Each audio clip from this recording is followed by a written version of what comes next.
자, 오늘은 특별법칙의 응용에 대해서 배워보겠습니다.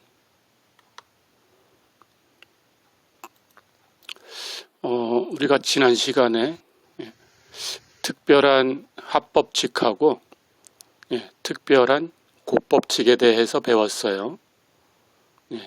그것을 정리하는 그런 시간입니다. 자, 그런데 이제 기본적인 사례를 하나 가지고 와 볼게요. 오른쪽 그림을 한번 보세요. 그 오른쪽 그림은 룰렛판을 그려놓은 겁니다. 그런데 그림을 이게 실제 룰렛판하고 똑같이 그려진 건 아니고 이런 식으로 구성이 되어 있다라는 거예요. 여기 화면에 보시면 숫자가 적혀 있죠. 1번부터 36번까지 이렇게 번호가 있어요. 그렇죠? 그때 이 룰렛판은 이렇게 모양의 여기서는 사각형으로 그렸는데 이런 모양의 판이 있고 번호가 있는 이렇게 동그라미가 보이나요? 이렇게 그 번호에 공이 들어갈 수 있도록 이렇게 홀을 파놨어요. 이게 펜이 붉은색이라서 붉은색에는 잘 안 그려지는데 이렇게 보시면 됩니다. 숫자마다 이렇게 동그라미가 있는데 그 크기는 다 똑같아요. 같은 크기를 가지고 이렇게 동그라미가 모든 번호에 다 있습니다. 이렇게 36번까지 모든 번호에 이렇게 동그라미가 같은 크기로 공이 하나 들어갈 정도로 이렇게 홀을 하나 파놨어요. 그럼 공이 굴러다니다가 이 홀에 이렇게 탁 굴러가는 속도가 떨어지면은 그러면서 이 홀을 지나갈 때 이 홀에 이렇게 탁 공이 들어갈 수 있게 그럼 멈추겠죠. 그렇게 홀이 파져 있어요. 그런데 번호가 1번부터 36번까지 이렇게 있는데 그 보통의 룰렛판에는 여기 0번이라는 이런 홀도 있어요. 그리고 00번이라는 홀도 이렇게 있어요. 사실은 사람들이 이 번호만 세어서 1번부터 36번까지 있으니까 홀이 36개 있다라고 착각을 하는 거죠. 하지만 위에 이렇게 2개의 홀이 더 있습니다. 그때 이 번호에는 홀수 번호에는 여기 그림처럼 빨강색으로 이렇게 색을 칠해놨어요. 그리고 짝수 번호는 여기 그림처럼 이렇게 검정색으로 색을 칠해놨어요. 자, 그러니까 빨강색이 반이 있는 거죠. 홀수마다 빨강색이라서 그러니까 36개의 반이니까 18개가 있어요. 검정색도 짝수마다 있어요. 짝수마다 있으니까 마찬가지로 18개의 검정색 홀이 있어요. 그렇게 있습니다. 자, 그런데 여기 0번의 홀하고 00번의 홀이 2개가 더 있으니까 여기에는 색깔이 없어요. 그러니까 빨강색은 전체 중에서 18개니까 사실은 사람들이 착각하는 것처럼 36분의 18이 돼서 2분의 1 이렇게 되는 것이 아니고 실제로는 38개 중에서 빨강색이 18개가 되는 거죠. 그러니까 38분의 18이 되는 거죠. 그러니까 2분의 1이 조금 안 되는 거죠. 검정색도 마찬가지로 2분의 1이 조금 안 되는 거죠. 그렇죠? 그런데 이제 그 도박장에 가면, 카지노 같은 데 가면, 사람들이 이런 룰렛 게임을 할 때, 빨강색, 검정색이 반반이다라는 착각을 하게 돼요. 그래서, 여기에 베팅을 하면, 내가 딸 수 있는 확률과, 그 카지노의 주인, 호스트가 딸 확률이 반반으로 같구나. 그러니까 이 게임이 좀 공정한 게임이구나. 예, 이렇게 착각을 하는 거죠. 근데 사실은 예, 여기 색깔이 없는 예, 그런 것이 있기 때문에 예, 이게 무색으로 색이 없는 거기 때문에 빨강도 아니고 검정도 아니고 예, 그래서 이것이 예, 공정하지 못하게 만드는 원인이지요. 예, 그러니까 호스트가 더 유리한 거지요. 그렇죠? 예, 그래서 돈을 거는 사람이 이길 확률이라는 것은 38개 중에서 예, 내가 반을 걸었으니까 예, 18개가 되는 거고 예, 나머지 예, 38개 중에서 20개는 예, 호스트가 딸 확률이 되는 거죠. 그렇죠? 예, 그렇게 자 이런 룰렛판이 있었어요. 오늘은 이 룰렛판을 가지고 예, 얘기를 시작을 해보겠습니다. 예, 가볼까요?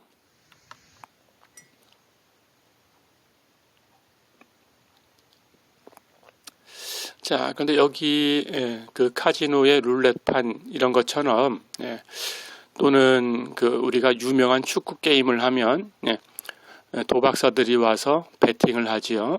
예, 그런 베팅을 할 때 예, 우리가 쓰는 확률이라는 용어를 많이 쓰는데 예, 같은 의미입니다. 예, 그런데 용어를 하나 소개를 할게요. 예, 어떤 사건의 확률이라는 것을 예, 그 도박사들은 예, 그 사건이 발생할 가능성이라고 예, 바꿔서 불러요. 자, 그런데 사실은 같은 의미입니다.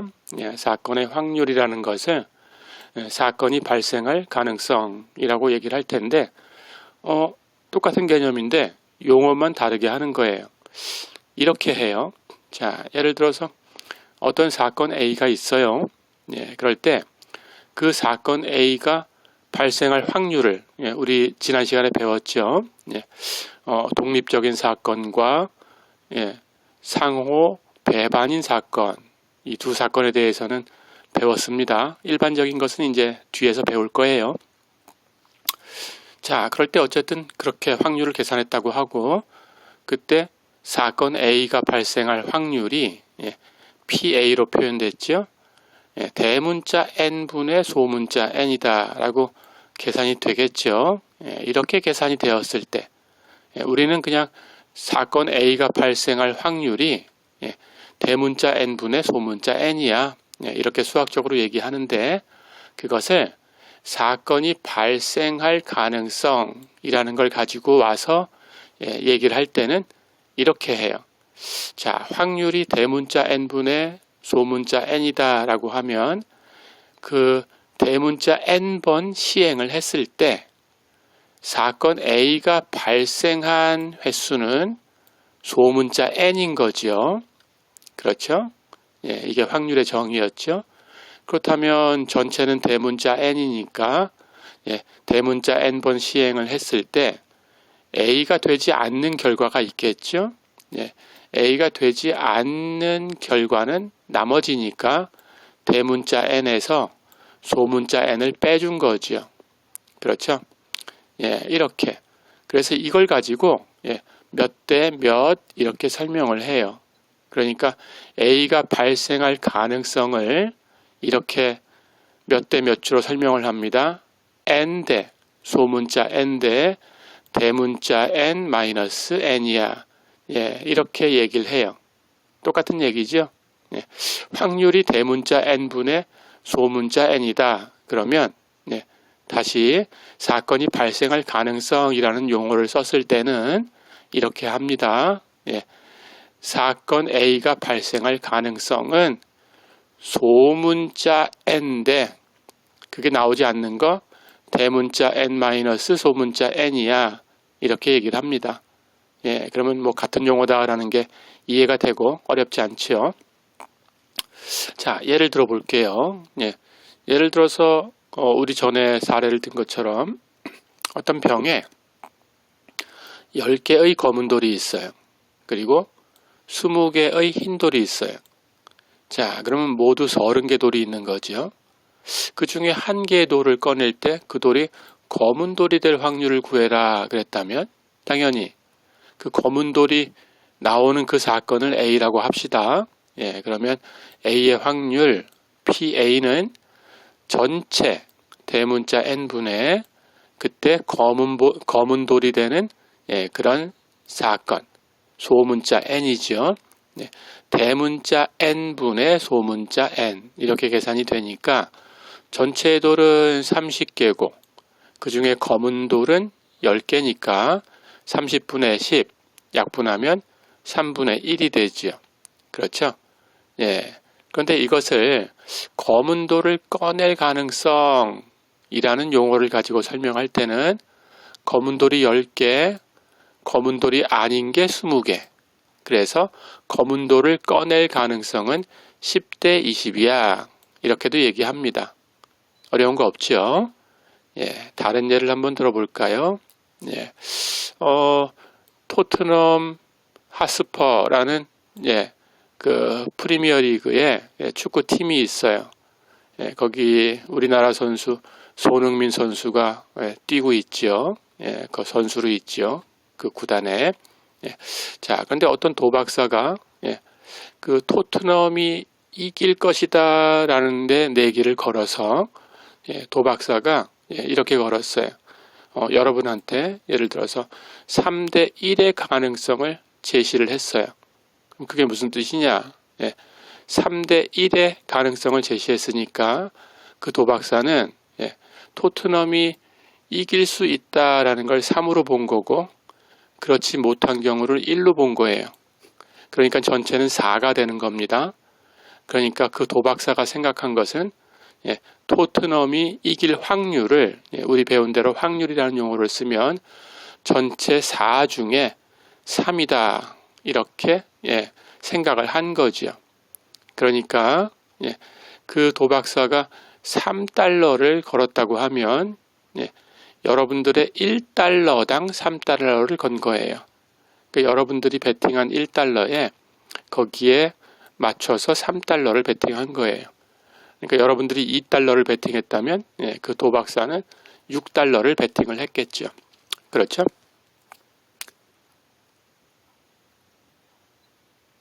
자, 그렇게 생각을 하시면 됩니다.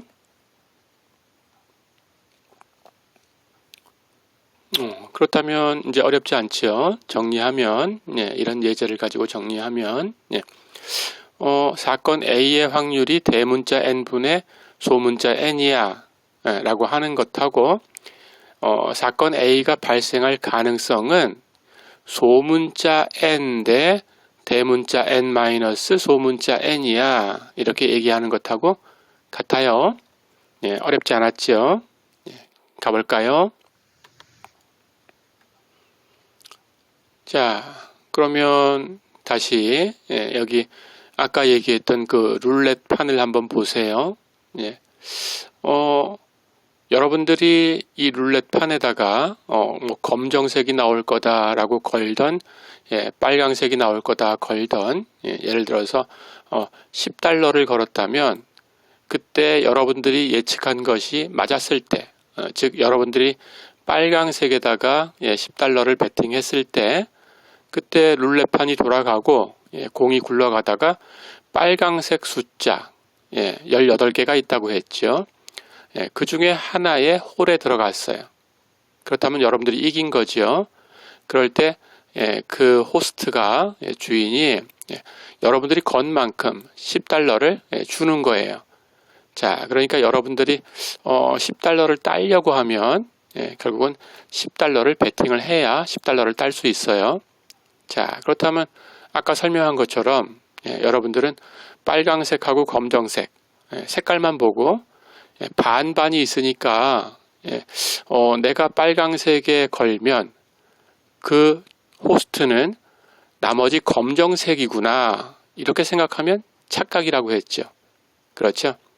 그러니까 여러분들이 빨강색에 걸었을 때 여러분들이 이길 확률이 36분의 18, 2분의 1이고 호스트가 이길 확률도 36분의 18, 2분의 1이다. 이렇게 생각하는 것은 착각이라고 했어요. 왜냐하면 호스트한테는 색깔이 없는 0번 홀과 00번 홀이 2개가 더 있어요. 그렇죠?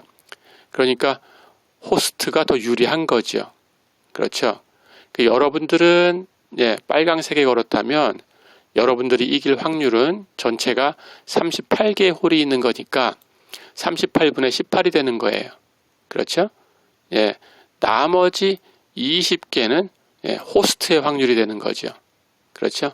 해서 여러분들이 이길 확률은 2분의 1이 아니고 38분의 18 계산하면 대충 0.4737 이렇게 되는 거죠.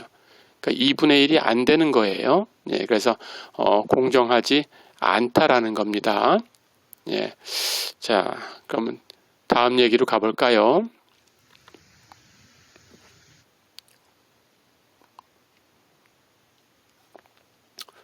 그럼 이걸 가지고 이 사례를 가지고 예를 한번 들어볼게요. 그 조금 전에 봤던 그 룰렛 게임, 그 검은색, 빨강색이 1번부터 36번까지의 반반이 있고 색깔이 없는 0번 홀과 00번 홀이 있는 그런 룰렛판입니다. 거기에 여러분들이 검정에다가 배팅을 연속해서 2번 했어요. 자, 그럴 때 그 2번 모두 이길 확률이 얼마냐 이렇게 물어봤습니다. 또 검정에다가 3번 연속 배팅을 했다면 3번 연속해서 이길 확률이 얼마냐 이렇게 물어봤어요. 어렵지 않죠? 사건 A를 첫 번째에 검정이 나오는 사건이라고 하고 사건 B는 두 번째에 검정이 나오는 사건이다 이렇게 하고 사건 C는 세 번째에 검정이 나오는 사건이다 이렇게 사건을 각각의 사건을 A, B, C로 이렇게 구분을 해봅시다. 자, 그렇다면 우리 전에 배운 것처럼 첫 번째 사건에서 검정이 나오던 빨강이 나오던 관계가 없어요. 두 번째 사건에 영향을 안 줍니다. 마찬가지로 세 번째 사건에도 영향을 안 줘요. 그렇죠? 자, 그렇다면 이 사건은 서로 독립이에요. 그렇죠? 이 사건이 독립이다라는 걸 생각할 수 있어야 됩니다. 자, 그렇다면 우리가 지난 시간에 배웠죠? 그렇죠? 첫 번째에도 검정이 나오고 두 번째에도 검정이 나와야 내가 연속해서 2번 이기는 거죠. 그렇죠? 그렇다면 내가 연속해서 2번 이기는 사건이라는 것은 A와 B의 인터섹션이지요. 그렇죠? 근데 A하고 B는 독립입니다. 그렇다면 우리 특별한 곱법칙을 배웠어요. 그것대로 계산하시면 됩니다. 계산하면 각각의 확률을 곱하면 되지요. PA 곱하기 PB. 그렇죠. 자, 그런데 색깔 없는 게 2개가 있었으니까 내가 이길 확률은 반이 아니에요. 38분의 18입니다. 곱하기 두 번째도 내가 이길 확률은 2분의 1이 안 돼요. 38분의 18. 그렇죠? 해서 약분할 거 약분하고 곱하면 분모는 19가 2번 곱해졌으니까 19의 제곱 361. 분자는 9가 2번 곱해지지요. 2씩 약분했으니까 그래서 81. 그러니까 전체는 361분의 81이 됩니다. 이건 대충 0.2246 이렇게 됩니다. 해서 2번 연속 이길 확률은 굉장히 작죠. 0.2246 이렇게 되는 겁니다. 자, 그러면 3번 연속 이길 확률도 마찬가지예요. A와 B와 C의 인터섹션이죠. 그렇죠? 근데 역시 독립입니다. 그러니까 각각의 확률을 3번 곱해주면 돼요. 그렇죠? 그런데 검정이 나올 확률은 색깔 없는 게 2개 있으니까 38분의 18. 그러면 38분의 18을 3번 곱해줍니다. 그렇죠? 해서 분모는 약분하고 19가 남았는데 19에 3승을 해서 6.859가 되고 위에는 9가 3번 곱해져요. 729가 되죠. 해서 6,859분의 729 근사값으로 1063 이렇게 됩니다. 그렇죠? 예, 한 10분의 1 정도 되는 거네요. 0.1 정도 되는 거지요. 그렇죠? 예, 굉장히 작은 수가 나왔지요. 예, 이렇게 풀어볼 수 있습니다. 가볼까요?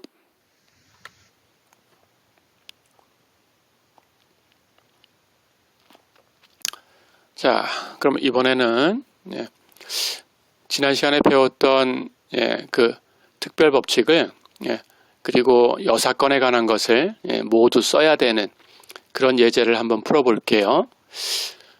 우리 확률 얘기를 하면서 유태인 얘기를 한 적이 있었죠. 유태인한테 유전적인 병이 있는데 테이사크스 병이라는 게 있다고 했어요. 그렇죠? 그런데 그 병을 보유하고 있는 복균자 그 남녀가 결혼을 했을 때 그 부부가 낳은 자식이 환자가 될 확률이 있었어요. 그렇죠? 자, 그렇다면 그 각각의 남녀는 정상적인 유전자가 있고 그 질병을 가져오는 유전자가 있고 그렇죠? 이렇게 각각 두 사람 다 지금 정상적인 사람이니까 그리고 복균자일 뿐이니까 이렇게 둘 다 정상적인 유전자와 그 질병을 가진 유전자 이렇게 두 개를 갖고 있을 거예요. 그렇죠? 그러니까 질병을 가진 유전자끼리 이렇게 만나서 아이가 태어나면 그러면 병에 걸리게 되는 거죠. 그렇죠? 그러니까 정상끼리 만난 경우하고 정상과 질병 유전자가 만난 경우 그리고 이쪽에 있는 질병 유전자와 이쪽에 정상 유전자가 만난 경우 이런 경우는 그냥 복균자가 되는 거고 질병 유전자끼리 만났을 때는 환자가 되는 거예요. 그렇죠? 그렇다면 자식이 환자가 될 확률은 그림에서 봤듯이 4분의 1이네요. 그렇죠? 이렇게 이제 계산해도 4분의 1인데 이제 문제를 위해서 가정을 하겠습니다. 자식이 환자가 될 확률이 4분의 1이다. 이렇게 가정을 했어요. 자, 그런데 그 유태인 부부가 이제 아이를 낳았습니다. 한 자녀를 낳았다면 그 자녀가 병에 걸릴 확률은 얼마냐? 이게 문제예요. 두 번째는 이번에는 자녀를 2명을 낳았어요. 그렇다면 그 중에 1명만 병에 걸릴 확률은 얼마냐? 이번에는 3자녀를 낳았을 때 적어도 1명이 병에 걸릴 확률은 얼마냐? 이렇게 계산해 볼 수 있습니다. 자, 첫 번째 문제는 한 자녀를 낳았는데 병에 걸릴 확률이니까 그냥 처음에 문제에 주어진 대로 4분의 1이죠. 이건 계산할 게 없죠. 그렇죠? 그런데 이제 두 번째는 계산을 해야 돼요. 2자녀를 낳았을 때 그 중에 1명만 병에 걸린다라고 했으니까 1명은 정상인 거지요. 그렇죠? 그래서 1명은 정상이고 1명은 환자인 거니까 첫째가 정상이고 둘째가 환자인 경우가 있어요. 반대로 첫째가 환자고 둘째가 정상인 경우가 있겠죠. 그렇죠? 이게 전부입니다. 자, 그렇다면 첫 번째 첫째가 정상, 둘째가 환자 이렇게 되는 사건을 A라고 하고 두 번째 반대로 되는 사건을 B라고 하면 A하고 B하고는 동시에 생길 수 없어요. 그럼 지난 시간에 배운 대로 상호 배반이지요. 그렇죠? 그러니까 A의 확률과 B의 확률을 더해주면 됩니다. 그렇죠? 자, 그래서 둘 중에 하나가 되면 2번 문제가 되는 거니까 우리가 구할 확률은 A 유니온 B의 확률이지요. 그렇죠? 금방 얘기한 것처럼 상호 배반입니다. 지난 시간에 배웠어요. 각각의 확률을 더하면 된다. 그렇죠? 그렇다면 각각의 확률을 계산해 볼까요? 이제 각각의 확률을 계산해 보니까 첫째가 정상인지 환자인지 아니면 둘째가 정상인지 환자인지 이것은 서로 영향을 주지 않아요. 그렇죠? 서로 독립이에요. 그러니까 PA를 계산할 때나 PB를 계산할 때나 독립이니까 각각의 확률을 곱하면 됩니다. 그럼 사건 A는 첫째가 정상이 되는 거니까 환자가 될 확률이 4분의 1이었어요. 그렇다면 정상은 반대 여사건이죠. 4분의 3이에요. 1에서 빼주면 됩니다. 그렇죠? 둘째가 환자일 확률은 4분의 1이죠. 그렇죠? 해서 첫째가 정상일 확률 4분의 3과 둘째가 환자가 될 확률 4분의 1을 곱해주면 16분의 3이죠. 그렇죠? B는 반대로 하면 됩니다. 첫째가 환자가 되는 확률이 4분의 1이죠. 둘째가 정상인 확률은 4분의 3이죠. 그렇죠? 그래서 두 개를 곱하면 역시 16분의 3이죠. 그렇죠? 그러니까 A 유니온 B의 확률은 각각의 확률 16분의 3을 두 번 더하면 되는 거죠. 8분의 3이다. 어렵지 않죠?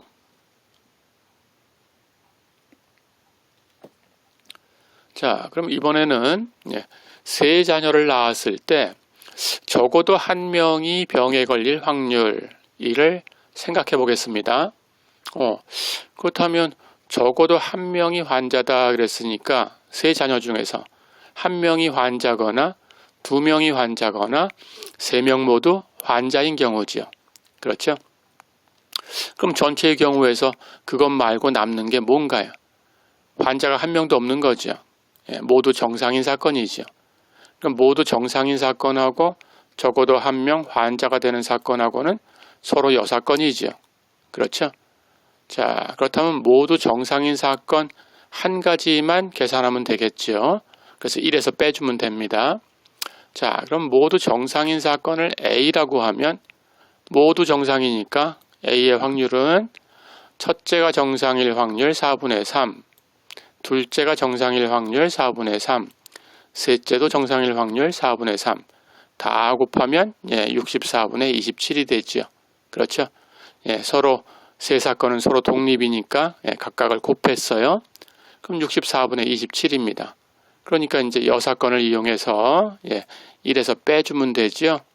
적어도 한 명 환자가 될 사건의 확률은 1에서 금방 구했던 64분의 27을 빼주면 됩니다. 64분의 37이죠. 어렵지 않죠? 이렇게 지난 시간에 배웠던 특별 법칙에 대해서 연습을 또 해봤어요. 가볼까요?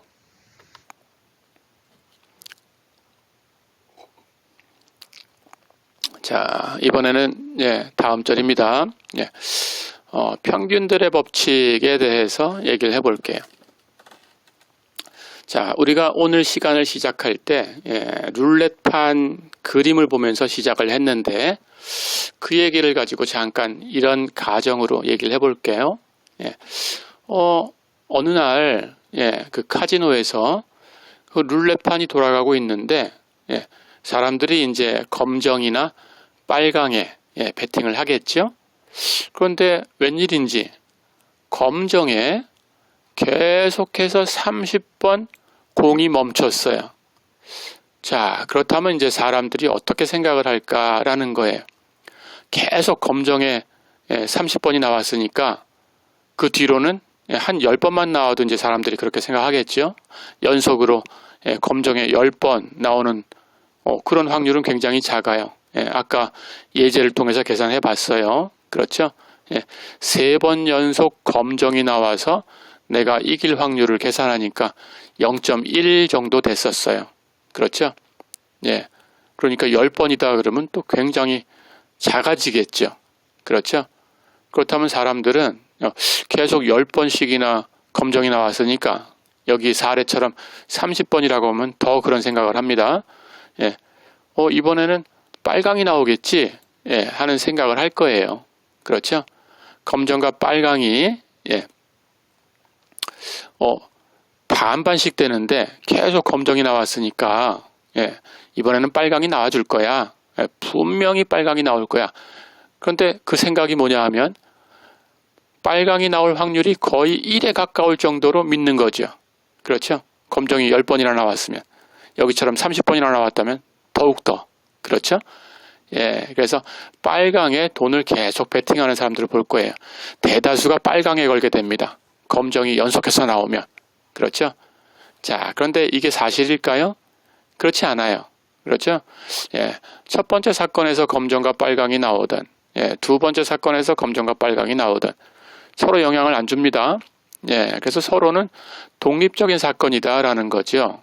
예, 아무리 30번 연속해서 검정이 나왔다고 하더라도 31번째에 검정이 나올 확률은 역시 아까 계산한 것처럼 0.4737이에요. 그렇죠? 31번째에 빨강이 나올 확률도 0.4737이에요. 그러니까 2분의 1이 안 돼요. 그렇죠? 근데 2분의 1이 안 되는 그 확률을 사람들은 30번이나 검정이 나왔으니까 거의 1에 가깝다고 믿어버리는 거죠. 그렇죠? 예, 이런 착각을 하게 되는 거예요. 예, 그런데 이 룰렛판은 그 앞에서 검정이 나왔는지 빨강이 나왔는지 룰렛판은 기계이기 때문에 그 사실을 기억하지 못한다는 거죠. 당연히 몇 번이 연속 어떤 색깔이 나왔다고 하더라도 그 뒤에 번에 검정이 나올 확률과 빨강이 나올 확률은 여기 계산한 대로 0.4737 이 정도 된다라는 거죠. 그렇죠? 그러니까 아무리 연속해서 검정이 30번 나왔어도 내가 31번째 빨강에 걸었다고 해가지고 내가 이길 확률이 더 많거나 더 적거나 이렇게 되는 건 아니다라는 겁니다. 이런 사실을 우리는 평균들의 법칙이다라고 불러요. 가볼까요?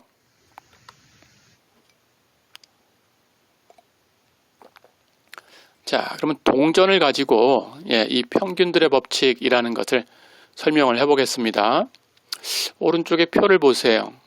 컴퓨터를 가지고 시뮬레이션 한 결과인데 동전 던지기를 하는 거예요. 동전 던지기를 하면 우리 앞에서 배웠듯이 수학적인 확률이 앞면이 나올 확률 2분의 1이지요. 그렇죠?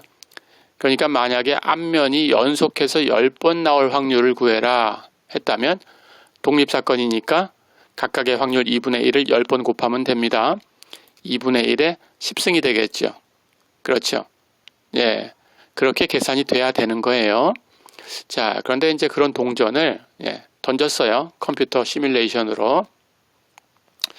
10번 던졌더니 앞면이 그 중에 3번 나왔어요.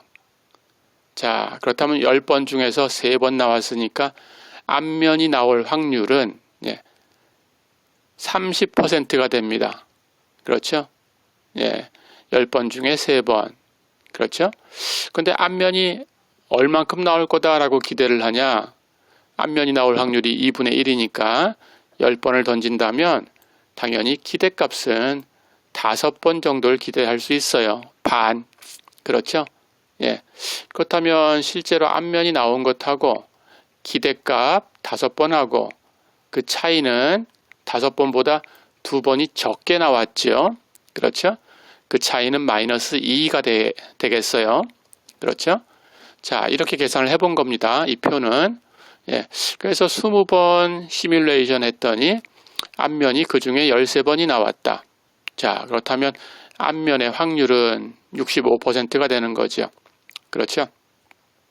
기대값은 그 반이니까 10번인데 10번 정도 나올 거라고 기대할 텐데 13번이 나왔어요. 20번 던졌더니 이번에는 기대값보다 조금 많아졌어요. 그렇죠? 자, 그래서 그 차이는 플러스 3이 됐습니다. 이렇게 계속 해본 거예요. 해서 컴퓨터 시뮬레이션으로 40번 던지고 80번 던지고 200번, 1000번, 15,000번까지 이렇게 던져봤어요. 자, 그러면 그때마다 계산할 수 있지요. 40번 던졌더니 앞면이 17번 나왔어요. 퍼센테이지는 42.5.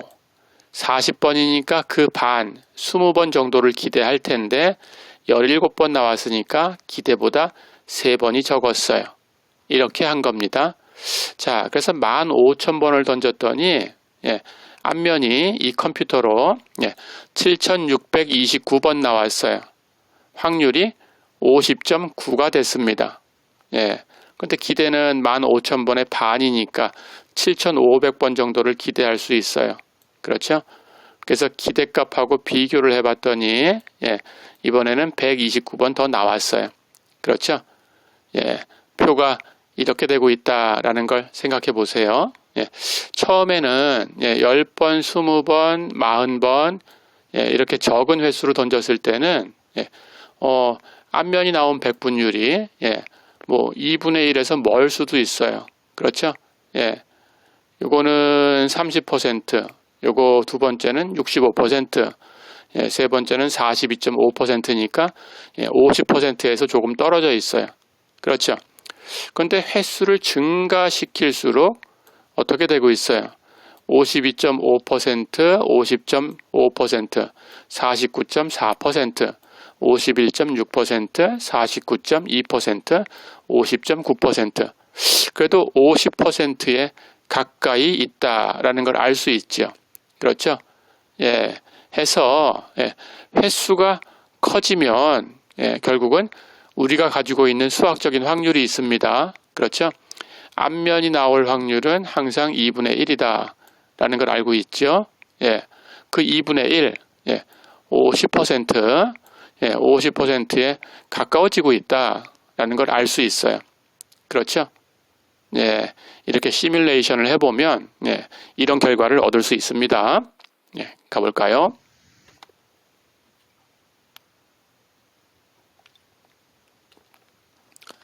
자, 그래서 그 앞에 있던 표를 그래프를 그려봤어요. 이런 식으로 그려봤습니다. 던진 횟수를 가로축에다가 주고 우리 선 그래프 배웠었죠? 그 선 그래프로 한번 그려본 거예요. 세로축에다가 그 앞면에 백분율을 갖다 놓고 선 그래프를 그려봤어요. 첫 번째 30%였죠. 그렇죠? 두 번째는 65%였죠. 세 번째는 42점 얼마 이렇게 나왔었죠. 그렇죠? 그런데 횟수가 계속될수록 여기 지금 50% 선이 있습니다.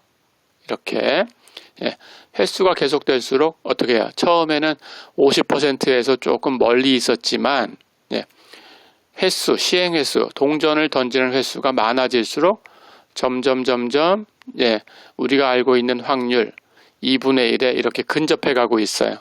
그렇죠? 그래서 이 경험적인 확률이 우리가 계산한 수학적인 확률하고 거의 같아지는구나 하는 걸 알 수 있죠.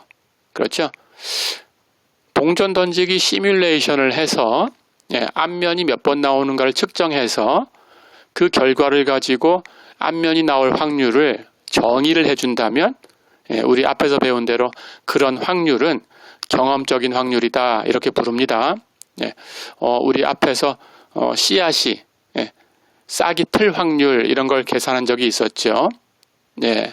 그것처럼 경험적인 확률로 계산할 수밖에 없는 경우도 있어요. 그럴 때는 경험적인 확률은 이렇게 계산하면 됩니다. 시행 횟수를 굉장히 크게 해가면서 우리가 얻고 싶은 그 사건의 확률을 계산을 해보는 거예요. 직접. 그걸 여러 번 반복해 가지고 정의를 해주는 거예요. 굉장히 많이 반복해 보니까 이 정도 나오는구나. 그러니까 확률은 이 정도 되는 거야 하고 정의를 할 수 있어요. 그렇게 하는 것을 우리는 경험적인 확률이다라고 합니다. 자, 그런데 우리가 이제 게임 얘기를 했었으니까 재밌는 사건이 있어요.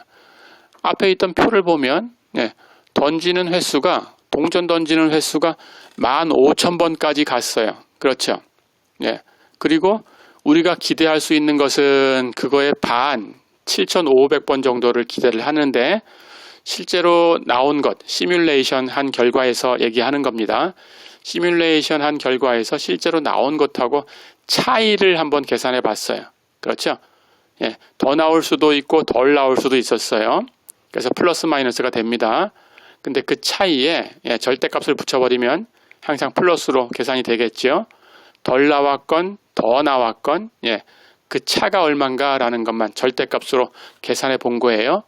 그랬더니 동전 던지는 횟수가 많아지니까 당연히 그 차이도 이렇게 점점 이렇게 증가하고 있었어요. 이게 시뮬레이션의 결과였어요. 그렇죠? 이렇게 된다라는 것을 사람들이 인식을 하고 있어야 그 도박장 같은 데에서 이건 뭐 해도 내가 다 돈을 잃는 그런 결과야 하고 도박을 안 하게 되겠죠. 그렇죠? 이런 결과를 생각을 하고 있어야 됩니다. 그 차이도 점점 커져요. 던진 횟수가 증가할수록. 그런데 2분의 1에 근접해 가니까 그 앞면이 나올 확률은 2분의 1에 근접해 가니까 이 차이도 0으로 가지 않을까 하는 게 사람들의 착각이라는 거예요. 그렇지 않다라는 겁니다. 예를 들어서 첫 번째 경우에 10번 던져서 앞면이 3번 나왔어요. 그렇죠? 자, 그렇다면 5번 나오길 바랬는데 2번이 적게 나왔으니까 절대값을 붙이면 10분의 2가 되는 거죠. 그렇죠? 그 정도 차이가 유지된다고 한번 가정해 볼까요? 10분의 2니까 100분의 20 될 텐데 줄어들긴 줄어들어요. 그러니까 100분의 20 근처에서 한 100분의 19 정도 됐다고 생각을 하는 거예요. 그럼 줄어들었죠. 그렇죠? 그럼 또 그 다음 단계에서는 한 1000번 던졌다고 가정을 해보세요. 그러면 1000분의 190 정도 되면 같은 거죠.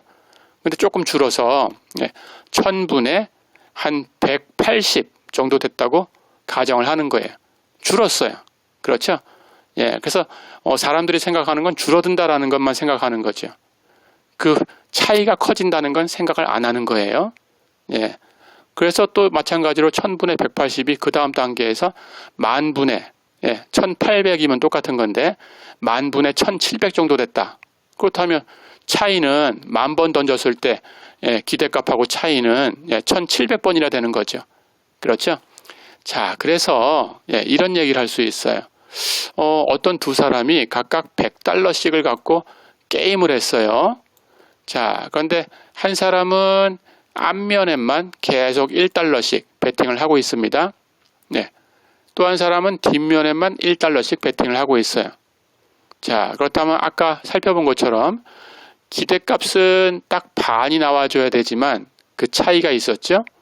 근데 금방 얘기한 것처럼 그 차이가 2번이었다가 10번 던지니까 2번 차이가 났다가 그 다음 100번 던지니까 19번 차이가 났다가 1000번 던지니까 180번 차이가 났다가 이렇게 된다면 자 1000번만 시행을 하면 차이가 180 정도가 되니까 1달러씩 걸었다고 하더라도 그렇죠?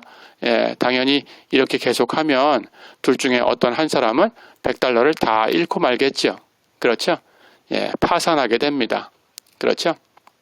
자, 그래서 여러분들은 경험적인 확률이라는 것이 수학적 확률이 2분의 1이었을 때 시행 횟수가 커지면 그 2분의 1로 접근해 가지만 기대치하고 실제 나온 것하고의 차이도 횟수가 커질수록 숫자가 커져가고 있다라는 걸 기억을 하셔야 돼요. 그래서 베팅이라는 것은 이렇게 파산이라는 결과를 가져올 수 있다라는 걸 꼭 알고 있어야 됩니다. 가볼까요? 자, 그렇다면 이제 아까 그 동전 던지기 시뮬레이션을 가지고 이렇게 동전이 나올 그 퍼센테이지 이것은 동전이 앞면이면 앞면, 뒷면이면 뒷면 둘 중에 하나를 선택했을 때 나올 확률 P라고 해볼까요? 그렇다면 던진 횟수가 많아지면 어떤 사건이든지 이 경험적인 확률이 실제 우리가 모델링하고 있는 수학적인 확률로 접근해가는 경향을 볼 수 있어요. 그렇죠? 근데 동전 던지기 같은 경우는 앞면 확률이 2분의 1, 뒷면의 확률 2분의 1 이렇게 기본 결과가 같은 정도로 나온다라고 결정할 수 있습니다. 주사위 던지기를 했을 때에도 동전 던지기하고 마찬가지로 윗면에 1이 나올 확률이 6분의 1, 2도 6분의 1 이렇게 해서 6도 6분의 1 전부 6개의 눈이 다 6분의 1 이렇게 기본 결과의 그 확률이 같은 정도로 나온다고 가정해 줄 수 있어요. 그렇죠. 하지만 윷놀이 같은 경우는 어떤가요? 윷놀이는 그 윷놀이 할 때 여러분들이 사용하는 그 윷을 만드는 공장에서 그 나무를 어떻게 깎냐에 따라서 윷을 던졌을 때 배가 나오는지 뒤집어져서 등이 나오는지 그 확률이 윷마다 들쭉날쭉해요. 그렇죠. 그러니까 기본 결과가 같은 정도로 나오지 않습니다. 윷놀이를 했을 때 앞면과 뒷면 이렇게 둘 중에 하나를 결정할 수 있지만 항상 앞면도 2분의 1, 뒷면도 2분의 1 이렇게 되는 게 아니지요. 그렇죠. 그래서 기본 결과가 같은 정도로 나오는 걸 가정할 수 없어요. 자, 우리 앞에서 얘기했던 그 씨앗의 발화에 관한 그런 경우도 마찬가지입니다. 그렇죠? 이런 경우는 경험적인 확률을 사용할 수밖에 없어요. 그래서 실험을 여러 번 반복을 합니다. 그렇게 해서 그 중에 사건이 발생하는 횟수를 실제로 관측하는 거예요. 그랬을 때 그 관측된 비율을 확률이다라고 정하는 거예요. 이렇게 정의한 것을 우리는 경험적인 확률이다라고 불러요.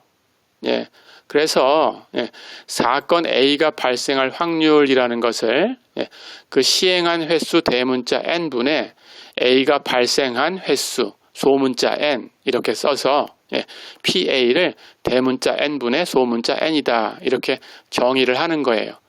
그리고 나서 대문자 n을 아주 크게 증가시켜 보는 거예요. 아까 앞에서 했던 것처럼 동전을 15,000번이나 던져봤던 것처럼 한 10,000번, 10만 번 이렇게 시행을 해보는 거예요.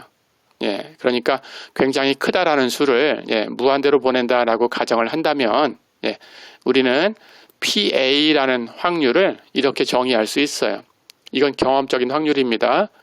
리미트 대문자 n이 무한대로 갈 때 대문자 n분의 소문자 n이다. 이렇게 정의를 해주는 거예요. 이렇게 정의하는 것을 경험적 확률이다 라고 얘기를 합니다. 어렵지 않았죠? 자, 오늘 배울 내용은 여기까지인데 오늘은 과제가 하나 있습니다. 볼까요? 자, 2020년도 기초 확률 및 통계 이것의 1차 과제입니다. 그 1차 과제가 제 블로그에 가면 있어요. 주소가 여기처럼 http blog.naver.com / 하시고 GEOINSKY 이렇게 가시면 됩니다. 이렇게 가시면 거기에 과제라는 카테고리가 있어요. 그 과제라는 카테고리의 서브 카테고리로 기초 확률 및 통계라는 카테고리가 있어요. 그 서브 카테고리에 가시면 과제가 이렇게 하나 올라와 있습니다.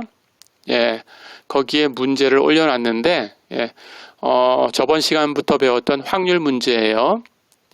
다음번 시간에 이제 확률이 마무리가 될 겁니다. 그래서 기한도 충분히 적어놨어요. 거기에 읽어보시면 언제까지 내라 하는 것도 있습니다.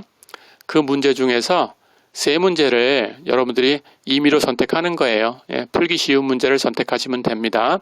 해서 거기서 제출하라는 그 방법대로 제출하시면 돼요. 제출하라는 기한 안에 또 제출하시면 됩니다. 자, 이렇게 오늘 과제가 있었으니까 꼭 기억하고 과제를 제출하셔야 됩니다. 자, 오늘은 여기까지입니다. 수고했습니다.